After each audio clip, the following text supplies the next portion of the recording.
Hello and welcome to the Join Dota League Season 3 here on HeflaTV 2. We're going to have a best of 2 series between Top 5 and Nowhere Spirit coming on very shortly. And, well, as for your casters, I'm Grandis Fee, and I'll be joined by Mike Loris. Yeah, and both these teams actually not doing that well as of late. No Earth are on a pretty bad losing streak, and top five on a slightly better but still pretty bad losing streak. So the good news, I guess, is that someone is going to have a streak broken today, maybe. I don't know, they could just both go 1-1, and then, I don't know. It doesn't really make much of a difference. Or they could just both lose. We could have, like, the servers completely die, but I don't want to curse it. We are going to get into this draft sooner rather than later, but it's taking quite some time for both of these teams. Especially top 5, they're taking a lot of time for these bans, which is actually pretty interesting.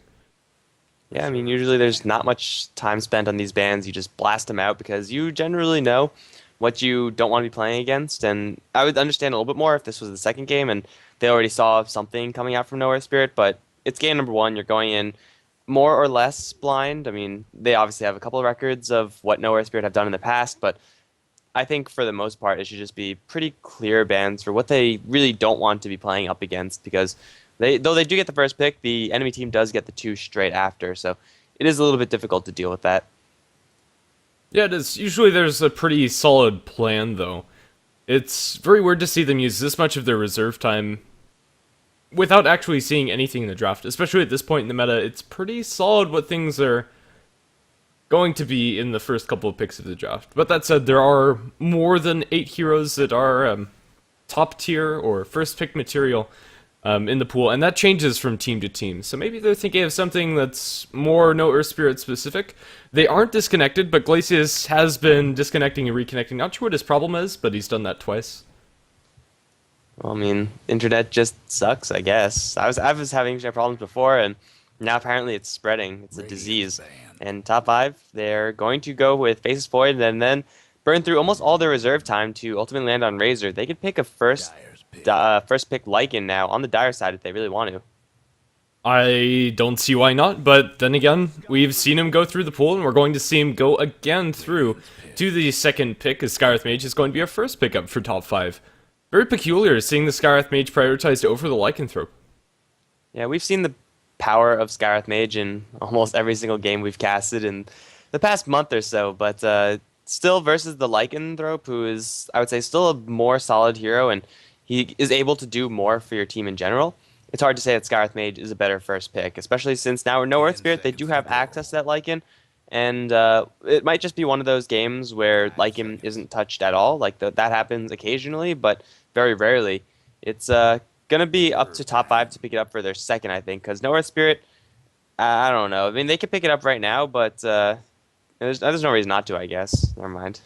Yeah, I think the biggest reason not to is to not allow top 5 to get away with the Lycanthrope second pick and get Skywrath Mage Lycanthrope as their first 2. It's going to be a Brewmaster first, or No Earth Spirit. They're picking that into the Skywrath Mage willingly. Skywrath Mage, a pseudo counter to Brewmaster, but he can still get off his split fairly reliably, although he can't go for the clap first. Yeah, it's really a pain for the Brewmaster to go up against that silence, but it looks like Lycan for now will be ignored. We have Brewmaster as well as Viper going the way of No Earth Spirit, so going to solidify their lanes and really have a tough time losing them. Between Viper and Brewmaster, those 2 heroes are very, very rarely heroes to lose their lanes. So No Earth Spirit going to look to solidify some really nice early stage of the game. As top 5, they do go for their Nature's Prophet. So looks like Lycan is going to be ignored for now. Setting up for a nice pseudo combo with Sprout Mystic Flare. It's not the best, but it definitely is able to kill off people if they're stuck in there. Yeah, it definitely is. I'm not sure if I'm a huge fan of this Nature's Prophet pick here. It's more than anything going to force out the Lycan ban, I would think, coming out from No Earth Spirit. I'm not sure you want to play up against Nature's Prophet and Lycanthrope on the same team, as the summon space push with Howl is pretty ridiculous.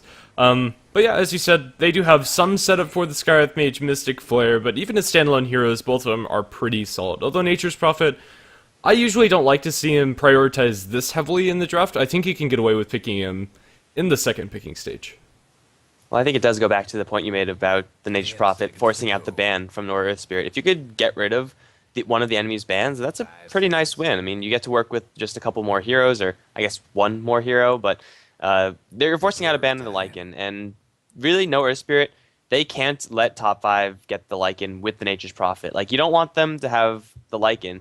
You don't really want them to have the Nature's Prophet. You definitely don't want them to have both because there's going to be so many units pushing, and even though they do have a Scarith Mage who's not really a pushing support hero at all, and they also have banned out the Enigma and Shadow Shaman, it's just way too much damage with the Howl. And it looks like he will get the boot. Top 5 with these bans of their own, it looks like they don't want to go too deep into the pushing. So maybe you're going to play an aggressive early game Nature Prophet, very heavily teleporting around and killing things. Yeah, potentially we're going to see the stats build with either bracers or null talismans into the blade mill.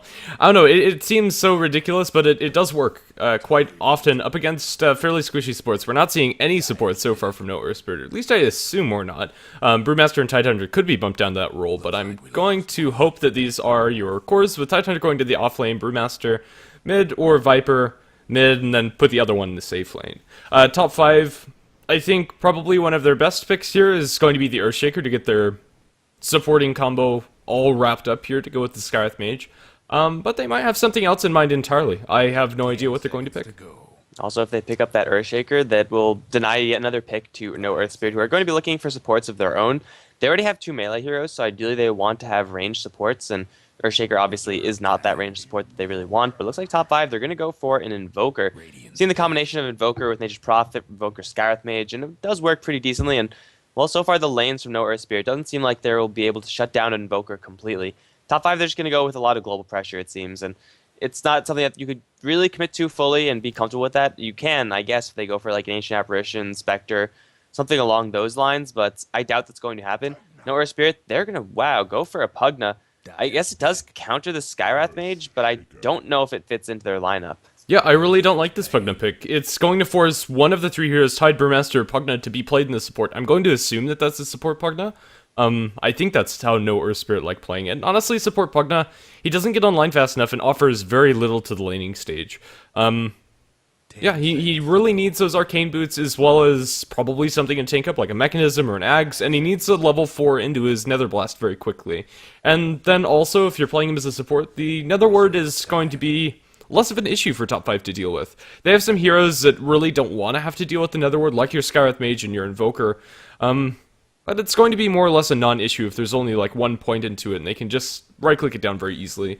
Yeah, top 5 get their hands onto the Earthshaker, and honestly, I like top 5's lineup a little bit more. It just feels a lot more solid. They have some very good pickup potential. With a Fissure into like a Scarith Mage ulti, Invoker Sunstrike, Nature's Prophet TPing in, they can get kills pretty much anywhere on the map. I mean, I would like No Earth Spirit's lineup more, if not for this Pugna pickup. I feel like Pugna's support just doesn't offer enough compared to the other supports. Like, he doesn't actually have real stun. He's able to chip down towers, I guess, but really that's not something you should be looking for in your supports, because your support's job isn't to take down towers, it's to keep your allies alive, and it's to not feed in the process. And Pugna is super fragile. The Nether Ward is going to be pretty much the most important skill for Pugna to prioritize outside of the blast. Like, he needs to get that one down in a good position. Otherwise, he's just going to contribute nothing to the team fights at all. And hell, even in lane, he's not really able to set up for anything that No Earth Spirit have. Like, is he going to decrepify into a gush? Like, that's not actually a thing. So Pugna, as far as setup is concerned, is very limited. He doesn't have much synergy with the other 3 heroes. No Earth Spirit can pick up potentially a nice support hero to round this out, but none really come to mind. So I think this Pugna is just an odd one out. Yeah, they could also run the Brewmaster as a support, which I would like maybe a little bit more, although he kind of suffers the same issue. If you get your Brewmaster level 6 at a decent enough timing, he's still going to be the same old Brewmaster, although probably without a Blink Dagger. Decrepify into Thunderclap is not the worst combo in laning, and they might be able to get a kill with the Nature's Prophet, depending on what their 3rd support in that lane is. But yeah, I don't know, Pugna just feels like a sore thumb. Yeah, I think I actually do like the possibility for Pugna and Brewmaster to support. I'm usually not on board totally with a Brewmaster support, but if you do have a little bit of setup to get in close and land a clap, which is already going to do some pretty decent damage, but amplified by the Decrepify even more, it'll be probably the best way for No Earth Spirit to get away with this. They will be extremely stun light moving forward, so regardless of the possibility of Brewmaster being played as a support, I think No Earth Spirit would also like to have a stun outside of their Ravage to deal with, someone from top 5, especially that Nature's Prophet. Nothing worse than just seeing him teleport away from you, right under your nose. And No Earth Spirit don't really want to commit a Ravage to cancel that. No, they don't. They Yeah, I don't see very many things that they're going to be able to do to cancel those TPs. They have the Brewmaster, now they pick up a Witch Doctor. Is this going to synergize decently well with their early push? Being able to 5-man down towers with the sustain coming out from Voodoo Restoration, as well as the Viper Strike, as well as having the Death Ward with the Ravage. It's a pretty solid teamfight combo. The last pick for top 5 is going to be an Ember Spirit. Yeah, so Ember Spirit for top 5 is going to solidify their cores. Again, lots of mobility from these top 5 heroes, whereas no Earth Spirit, more the slow-moving tanks that will just 5-man down your towers. So top 5, they're going to have to split up Ban Earth and really just separate them and then try to pick them off as they come, rather than letting them group up. If you let them group up, then Ravage and Split will absolutely destroy you, and then probably not going to have fun times for anyone. But we have ourselves in the game, guys, and looks like Vanasoyon is going to be playing the Pugna with some pretty baller gear. He'll be heading down towards the bottom lane. We have Alex playing the Brewmaster up in the front. It's going to be CSO on the Viper. Falling behind them is Glacius on the Witch Doctor, and behind him it's going to be Linda on the Tidehunter. Yeah, and on the Dire side, we are going to have top 5 with Shanks playing on the Ember Spirit. That is Bob on the Earthshaker. Scarth Mage going to be handled by whatever. Mid hero is going to be an Invoker played by Cat, and that will leave, last but not least, Shanks, or no, Fly, on the Nature's Prophet. Wait. Oh yeah, Shanks was on the Ember Spirit. Okay. All makes sense. Alright, we do see already something a little bit weird coming out, and that Invoker has gone for Quas level 1. This is something that you used to do when Cold Snap wasn't terrible, but since it's nerf, it's really not something that you do anymore. It's got to be Exhort and then Invoke, and then you get Sunstrike, and you can set up kills with your Scarith Mage and Earthshaker, but going for Quas level 1 is going to give him a nice bit of regeneration, so I guess he's preparing for a Viper matchup, but I still don't know if... It's not going to matter too much in general, but it's going to slow him down a little bit as they will run into each other. And there's the Gush onto the Earthshaker. Cask will bounce a couple times. Earthshaker looking for a Fissure. Can't find it just yet. Will end it onto 3, but he's taking a lot of damage already. He has boots, though, so I think he'll be fine to just walk all the way back to the fountain, heal up, and then return back to his lanes. A nice attempt from Ban Earth, but really that goes to show how weak these 3 heroes are together. They don't work well, and I think if they had another stun or another something else besides Nether Blast, it could have gone easily their way for First Blood. Yeah, I don't know, a very peculiar tri-lane coming out from them, and I don't know, despite the Ember Spirit probably not going to be getting the best farm, as coming up he's going to eat a decent amount fast from the Witch Doctor as well as the Pugna. When he has the supports backing up, Scarlet Mage and Earthshaker can set up kills a lot easier than a Tidehunter Pugna, or rather Witch Doctor Tidehunter as supports. Pugna is actually going to be the farming core in this lane. So it's going to be a support Tidehunter then. That's something we haven't seen in quite a while. It is a hero that still does benefit from stacks a whole lot, so if the Tidehunter gets down to his Ancients and stacks that up to, 4 or 5 times, then no one else on his team can kill it off. Top 5 will struggle to kill it off, and Tidehunter can just kill that off at his leisure. It's most likely going to be a very heavy Gush and Anchor Smash build with limited points in Kraken Shell, but if you still just kite around with the Anchor Smash, you'll be able to clear off Ancients and accelerate your farm. And as a support, there aren't many supports that could actually do that, so I would like to see the Tidehunter do that, although sticking in lane and trying to get some kills is also worthwhile. Usually, we actually haven't seen this support Tidehunter in quite a long time. It used to be the standard way for this hero to be played, but not as much anymore. I think the biggest problem for Tidehunter this game is that he won't be able to actually pick up those stacks until he gets level 7. They might be able to prep them for him, but by the time he gets level 7, his job is pretty much already set in stone. He'd want to have that to be able to accelerate him to level 6. He's actually down bottom, Fly, taking a lot of damage from the Viper. Oh, he walks back and eats a poison attack. This might be enough damage. No Nether Toxin, but the Poison Tick is going to be enough to get the kill. CSO might drop to the tower here as the body bot comes out from the Treants. Treants, are they going to secure this kill? The Creeps, they will get the return kill onto the Viper, but still First Blood going his way. And I think he bought before he died. I think it must have been him buying that turned him around. Whatever's going to get got upon in the bottom lane. Not enough damage just yet, but the right clicks, it's going to be just enough. 0 base armor really hurts the Skywrath Mage, and well, it's going to be a free kill up on top. To be fair, though, they didn't really have to work hard for it. The Skywrath Mage just kind of ran into them. He didn't know about it, but he definitely did. Vanasoyon going to get caught in the chains with a lot of creep aggro as well. Pugna can't really afford to get that close to an Ember Spirit. Really, the only thing that Pugna has to keep him safe is eventually a Decrepify, and then, for the most part, just his spacing. Yeah, I think that the Earthshaker probably could have gone for a Fissure, but Shanks is going to be doing pretty poor in this lane in the CS department, and with the Scarlet Mage also dying, this ban Earth Spirit tri-lane, although very peculiar, is working out for them. Nature's Prophet down bottom, since he was able to pick up that return kill on the Viper after diving, he's actually going to complete up his phase boots. He's CSing a lot better than you usually would think Nature's Prophet in this matchup would do, but it's mostly due to the fact that Viper hasn't gotten a single point in Nether Toxin until just now, prioritized the poison tech as well as the corrosive skin. Well, and that definitely helped him get that kill, but he will continue to farm up. I expect the Viper should be able to put a lot more pressure on the Nature's Prophet moving forward. The phase boots is going to be a large hurdle to overcome, but Viper with Nether Toxin and now Stout Shield, he'll be just fine to defend himself versus the Treant harassment and of course the phase boot harassment. So I don't expect to see Viper dying again, and I expect to see him do more stuff like this. Just go super aggressive versus Fly. Treant harassment is not a big deal when you're holding a Ring of Basilius plus a Stout Shield, so it's just a nice damage trade for CSO, and he can just keep rinsing and repeating until he's satisfied, and once he gets to level 6, then that will probably result in the death of the Nature's Prophet, or at the very least will force out a TP. Yeah, Shanks up top, he eats a gush, but he'll be fine. Nothing else to follow that up. They didn't even attempt the Paralyzing Gas to make creeps around to make that reliable. They'd need a lot of bounces in order to get that kill. But yeah, Shanks, he's going to be forced to salve up. He has 2 points up into the Flame Guard. He's going to go for the pretty standard build, but he isn't farming very well. Banner Spirit are actually getting a lot out of these lanes. The only lane... Oh, Top, they're going to go in for Glacius. The Flame Guard is already up, and Fly's going to teleport in. Fissure going to catch onto a whole bunch of them. Glacius, give me the first one to fall, and now the chain's onto Linda, going to bring him down very quickly. That's going to be the death of the Tidehunter. Also, Fan of Soyeon, sticking around for just a little bit too long, going to die as well. Trapped in the Sprout, could launch another blast, but who really cares about that? It's a clean sweep up on top lane. Top 5 bringing their Nature's Prophet in, but I don't really know if Fly was completely necessary to bring in. It could have gone very well for them even if he didn't, but the Phase Boot's definitely helping out in that damage output. Yeah, the kill score going to be 2-4 in the favor of top 5. Their Earth Spirit's forced all the way back to lane, and this Brewmaster has been left pretty much alone. He is almost going to hit his level 6, whereas Cat does not have his available. And this is actually going to be a Quaswex Invoker instead of the Exhort Invoker that we're so used to seeing.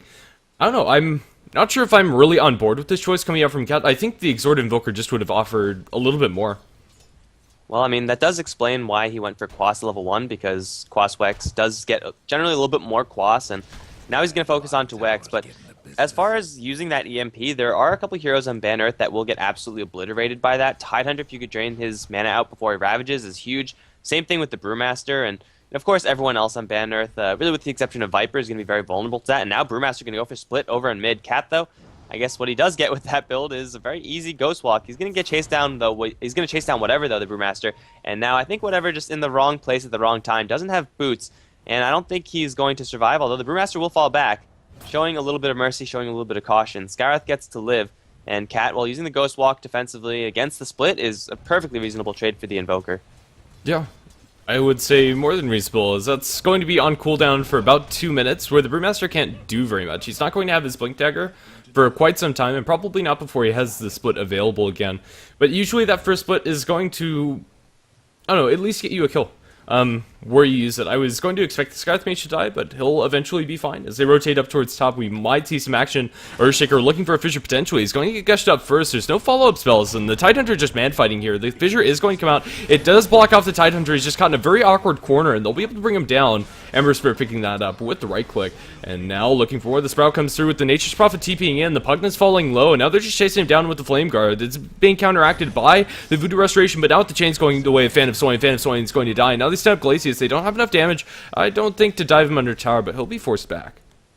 The Fissure from the Earthshaker was just a little bit off, but that's fine. He's been hitting 3-man Fissures for pretty much the entirety of this lane, and when you get that much value out of a skill, any skill, it's going to be really huge. And Fissure is a skill that does get so much better once you hit more than one person, because the one person that you are aiming for and you actually want to have hit is not going to get the backup because everyone behind him is also stunned.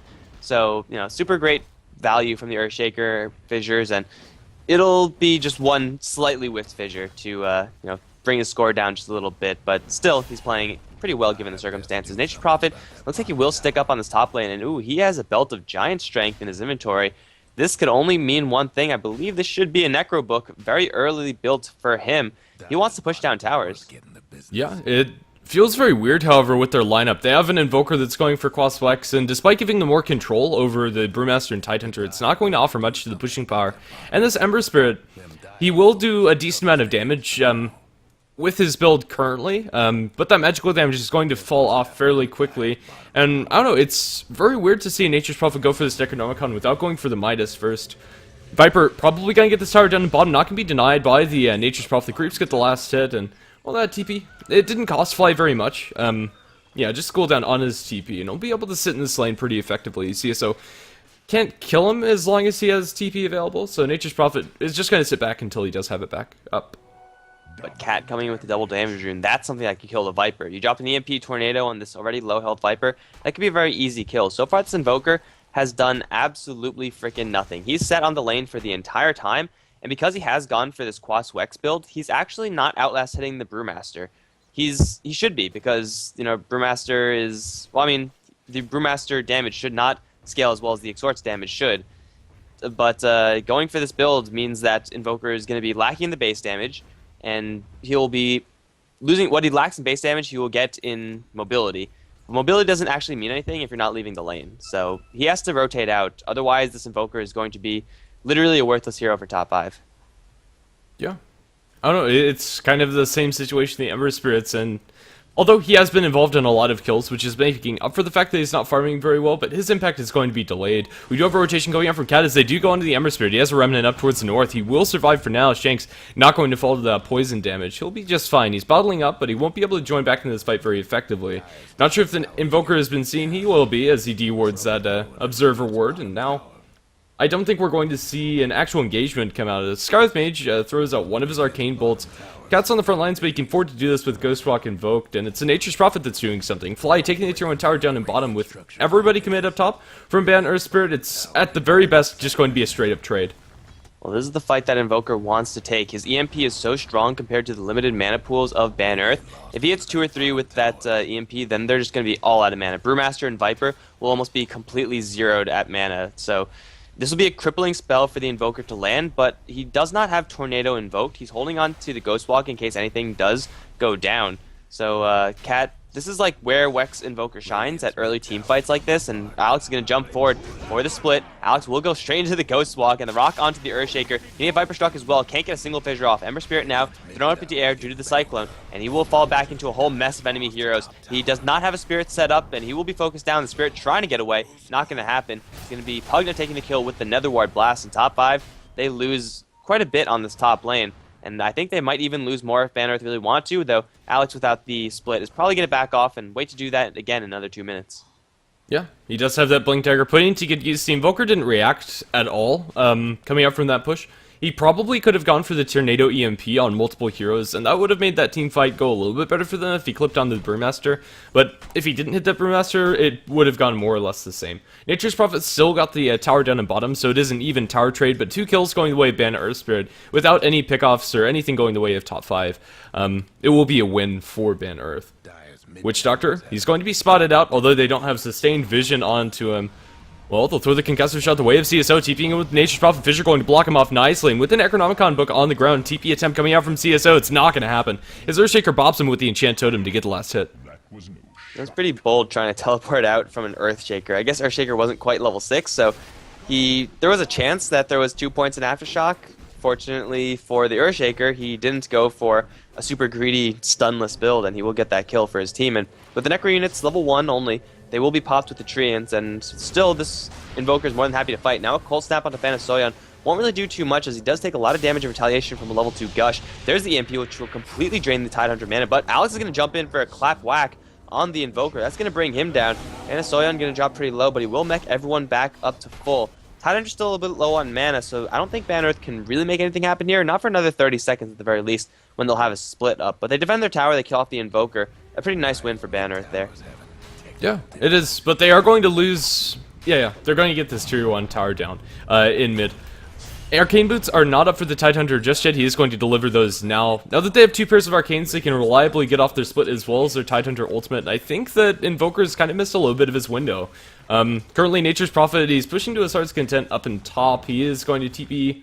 Oh, looking for a courier snipe. Is going to find it. 1, 2. He needs 1 more auto attack. He will be able to get that, and that's going to be a nice courier. Although it's not carrying anything, it's still going to be when Alex comes in. No way to cancel that TP. Not even going to get the clap off.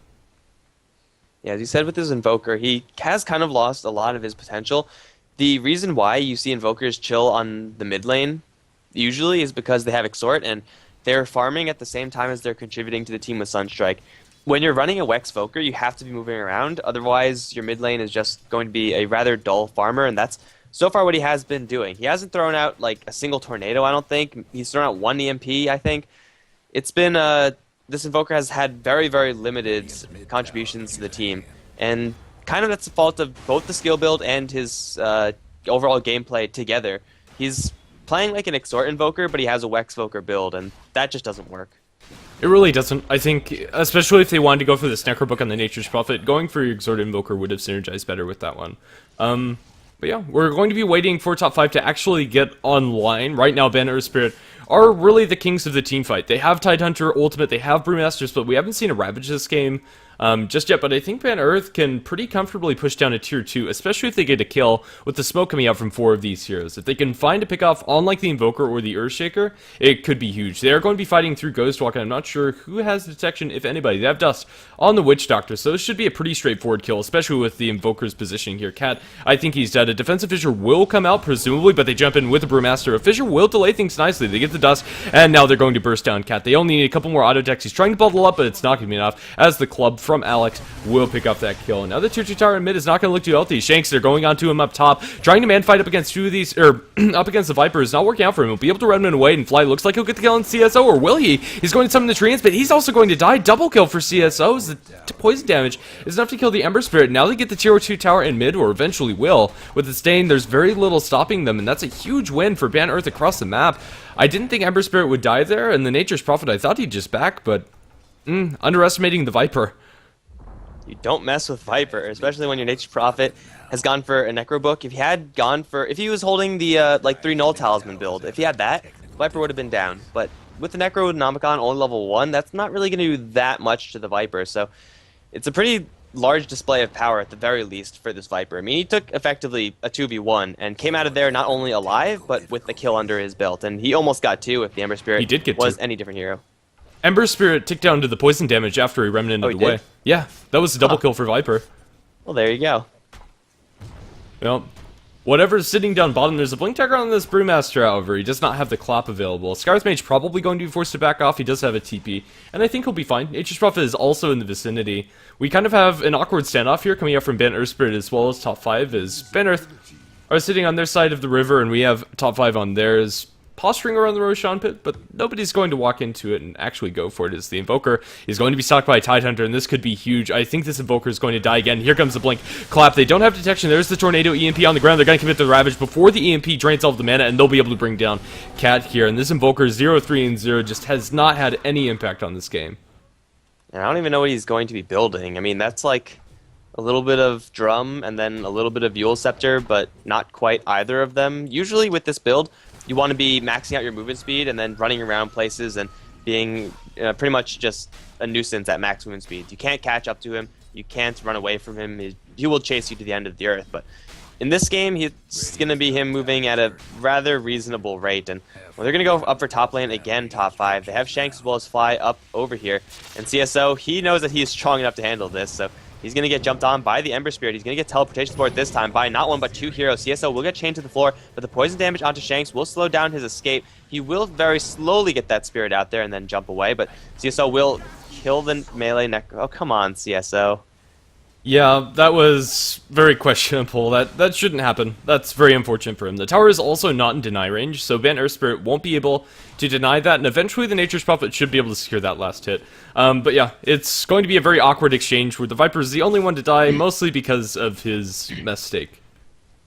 Alright, I'm pretty sure my mic is in-game not behaving or something. I've been hearing a little bit of that, but whatever, it's good enough. But regardless, the Viper kind of just goofing up one time, but the double kill made up for this little bit of a mistake. You got to make sure that you're attacking the right things. Corrosive Skin does do absolutely nothing versus that last word, so, you know, not good times for the Viper, but he still did manage to survive that pretty brutal onslaught of initiation from top 5. So this Viper is now even going to go for a little bit more of a damaging build with a Yasha into an Aghanims. We rarely see this build from any Viper, really. Yeah, I'm okay with this. It's fine, especially because he didn't have to go for the mechanism, as Pugna was the one to pick that up. The extra movement speed as well as the damage is going to be useful for this Viper, and I don't know, casual Yasha, it's fine. Manta style later on will be useful up against the silence from the Skywrath Mage, as well as maybe a possible Orchid coming out from the Invoker. I'm not sure what else you're going to Manta out of. But yeah, it's not terrible. I think it's fine. Well, they're going to go for top lane right now. Ban Earth, they have the mech and Force Staff on the Pugna. He's very easily burstable if they get some sort of stun on him, namely the Earthshaker stun, or even a silence from the Skywrath Mage. But aside from that, Fan of Soyon, if he plays safe and he has a Tidehunter right in front of him, he should always be reasonably okay, especially if he has a Witch Doctor right next to him. So Fissure will fly, but the Root of Restoration level 2 will very quickly regenerate everyone back up to full HP. The blasts are going to start to flow. And Ban Earth, they don't actually have their Brewmaster because they're going to look to defend everyone on the bottom lane. CSO looking for a Viper Strike, but Fly is already gone. Everyone's already gone, in fact, from top 5. The push on top is going to continue. There's the EMP with the Tornado, and he's going to drain all of his mana. That's a lot of ultimates being used, but they got him. They got him and a half. I don't know. The Skywrath Mage ultimate as well as the Earthshaker ultimate, it was questionable, especially the Earthshaker ultimate there. I don't think it was necessary, and since he just picked up his Blink Dagger, that's actually going to cost him quite heavily. It's 2 minutes without your Echo Slam. Blink Dagger is really when Echo Slam becomes a very frightening tool for the enemy team. And, well, with that on cooldown, it's not going to be as useful for him. Blink Fissure is always nice, as well as the Enchant Totem, but the instant initiation is what's really scary. Yeah, Ban Earth don't have much in the way of summoning things, so it'll pretty much just be how close are the enemies to the creep wave, but still having a nice initiation for Earthshaker to get in close and get a little bit more value out of that Aftershock is always going to be incredibly useful. And 90 minutes in, it is, like you said, a very quick Blink Dagger to be seen on the Earthshaker. Pretty much slow on anyone else by anyone else's standards, but I mean, if you compare that to the Tidehunter, he's not even going to go for a Blink Dagger this game. He's going to go for a Force Staff, which is perfectly reasonable, especially when you're dealing with Nature's Prophet as well as an Ember Spirit, but positioning tools and the race for positioning tools is going to mean that Earthshaker is going to have a slight edge for a little bit, not too much of anything, though. Yeah. And Tidehunter, it's also important that he has the Blink Dagger, as Ravage just has a ridiculous AoE. Force Staff is usually enough in order to get yourself in range for a pretty good Ravage. Yeah, Ban Earth Spirit, although they have a lead right now, I'll go ahead and check that on the graphs. It is 5,000 in the gold, and a little bit more than that in the experience. Almost 6,000, if not 6,000 already. But yeah, they're kind of on a timing window here, as later the Ember Spirit, who's getting gone on by the Viper, will be able to run it away. He's fine. As well as the Invoker Nature's Prophet late game is going to be able to outcarry them if Ban Earth Spirit aren't able to continue this push in, because eventually they're going to get a BKB on their Nature's Prophet, potentially on the Invoker and Ember Spirit, and once they have those, there's very little that Ban Earth Spirit can actually do up against those BKBs. Witch Doctor Death Ward is nice, but that's about it.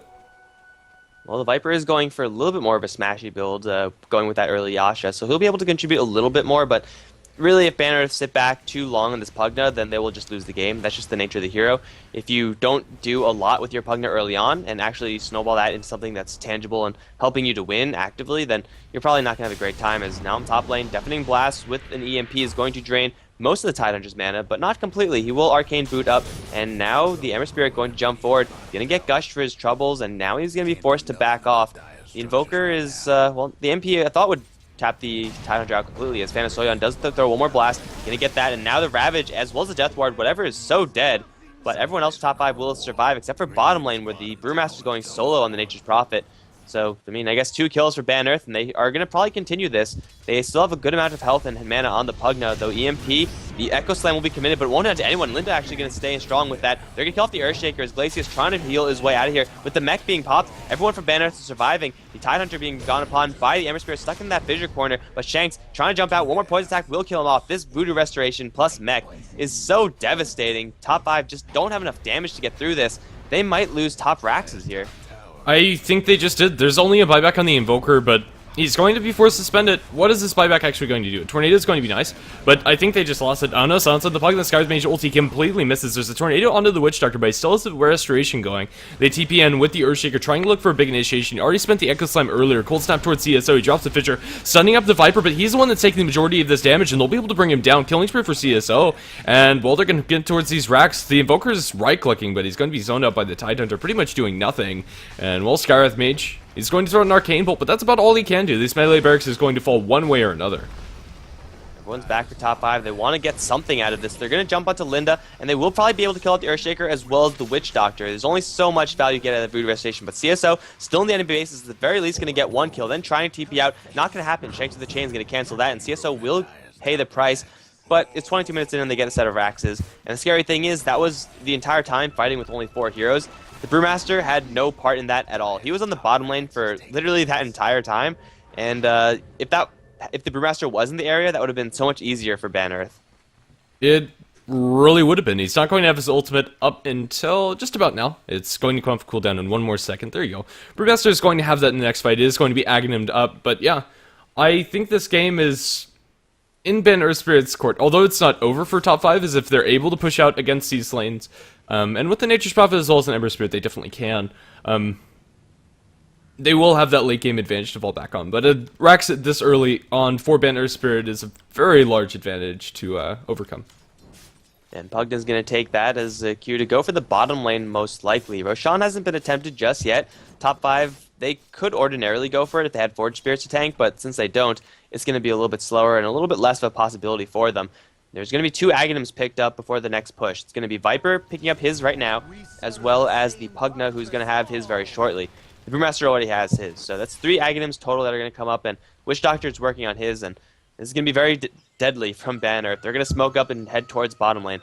Fly and Cat both fairly survivable with their mobility, so they should be able to escape this if they see this coming, but Invoker going to be spotted out first. And now there's the Force Staff forward. Tidehunter will take the Tornado, but he has a Gush. Where's the True Sight? There's the Dust, and Cat is very dead now. He's going to get stunned up through his TP. Might want to invoke a Deafening Blast. No, it's too late. He's already dead. I think this is a bottom lane push for Ban Earth. They're going to lose their top tier 2 in exchange, but they could just Deathball this, just go all the way to the Raxes and probably come out ahead. They will teleport to the top lane, and I think that'll be okay for them to go for top lane instead of bottom. Not a terribly huge loss there, as Fly is going to sprout and TP away. He's going to be just fine. But now Ban Earth, they're split, and this is probably the worst way they could fight.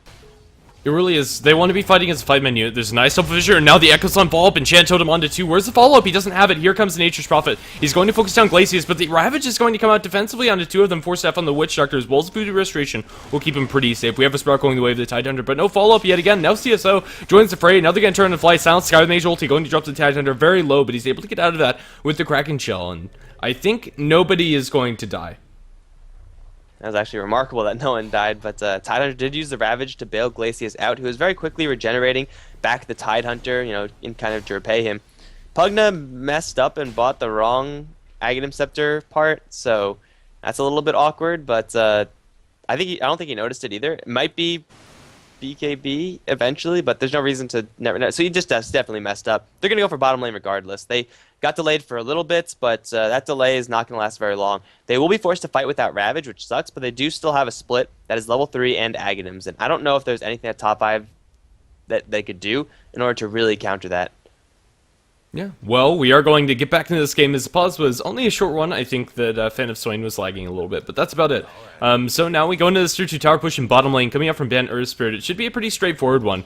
Even though they don't have the Ravage, they do have the Viper Strikes being thrown out by the Viper very liberally with that Aghanim Scepter. Now the Brewmaster jumping in with his Aghanims ultimate. He doesn't get it off because he's silenced up. Now the EMP, they're trying to drain away his mana. He's going to have enough to get his ultimate off, even if that EMP lands. And now the tier 2 tower is going to be dropped down. I don't think that top 5 can actually defend it, and they won't even try. Echo Slam still coming off of cooldown, and their high ground defense isn't all that great without these big tools coming out from the Earthshaker, as well as an Ember Spirit, maybe getting up a Battle Fury. We have a Fissure that's going to delay the push a little bit, but the creep is just going to run into it.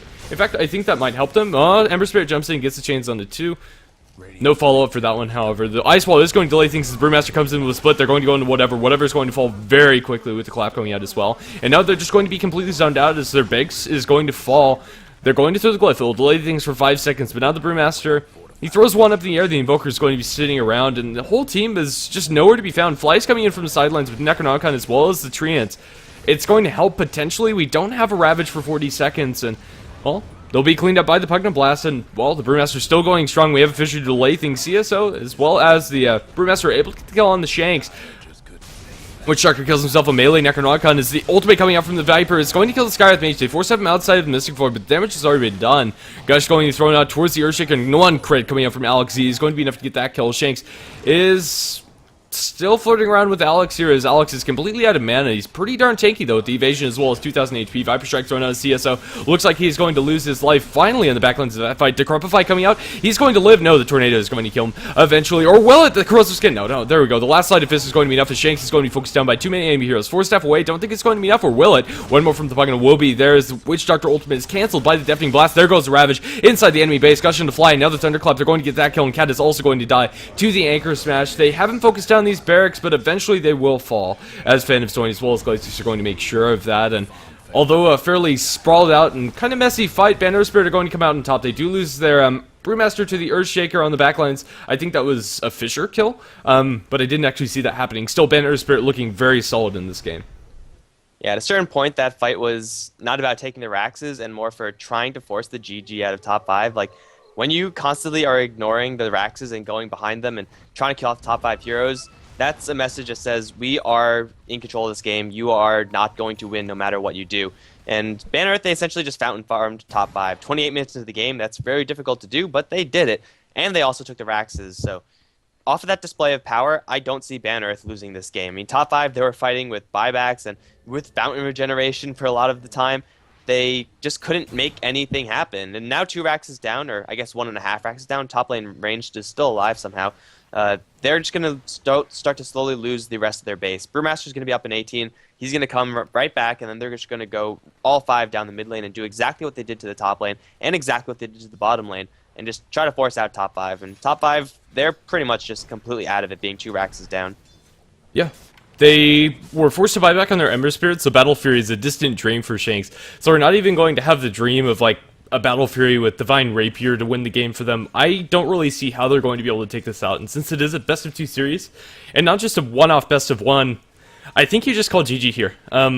Or very soon. They have 1 fight left in him, it seems. And, well, they're looking maybe for the dream coming out from the Earthshaker, but he doesn't have Echo Sun for another minute, so they need to wait until that's online. And Brewmaster, he's slowly wandering his way through to the mid lane. He has an Assault Cuirass completed, so the pushing is going to be a little bit quicker for Banner Earth if they ever decide to hit the towers, and Raxes, of course. And, you know, when will they ever decide to do that? They have a Blink Clap and top 5, unless they're really quick on the Skywrath Mage. They might be able to burst him down with magic, but without Assault Cuirass, any physical that's going to be thrown his way is going to be, for the most part, negated. CSO also being preoccupied with the bottom lane. He's gone for a Blink Dagger, this Viper. And aside from that, Blink Dagger is up on the Tidehunter as well. But really, Banner, they are playing this a lot safer than I really thought, especially after that deep fountain dive. But they could go in mid and start chipping it down. Looks like Phantom Soyan will start to do that right away. Ember Spirit, he's going to be able to get back after throwing out a Sleight of Fist. He's just not clearing Creep Wave. Now they jump in with Alex. He's going to be forced to run all the way back to base. Silence Scarlet Mage Ultimate. It might force down Alex. No, the Force Staff is going to save his life as 2 heroes are brought down by CSO. Mostly due to his right clicks. They're going to chain up Alex Z. Now there's the Echo Slam onto 3. It's a pretty good one, but now the split comes out. There's not a chance for Bob here. And now inside of the base, they're going to be forced back as they're chasing Shakes with the Blink Dagger on CSO. He's going to be run down. That Remnant's not moving fast enough to save you here. He's going to get the chains off, and GG called up by whatever. Shanks dies, and the only survivor is Fly inside the base, and I think they're just going to go for it. Will they get it before the Ancient dies? Let's see. No, they're just going to throw him up into the air. Well, the Ancient does die, and that's going to be a pretty cut and dry Death Ball lineup coming out from the from the No Earth side.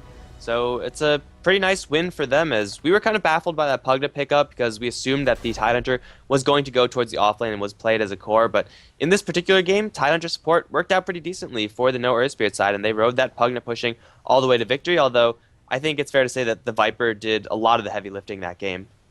Yeah, I think it's fair to say as well. That's not going to be it, as this is the best of 2 series, so we're going to have Game 2 coming up shortly.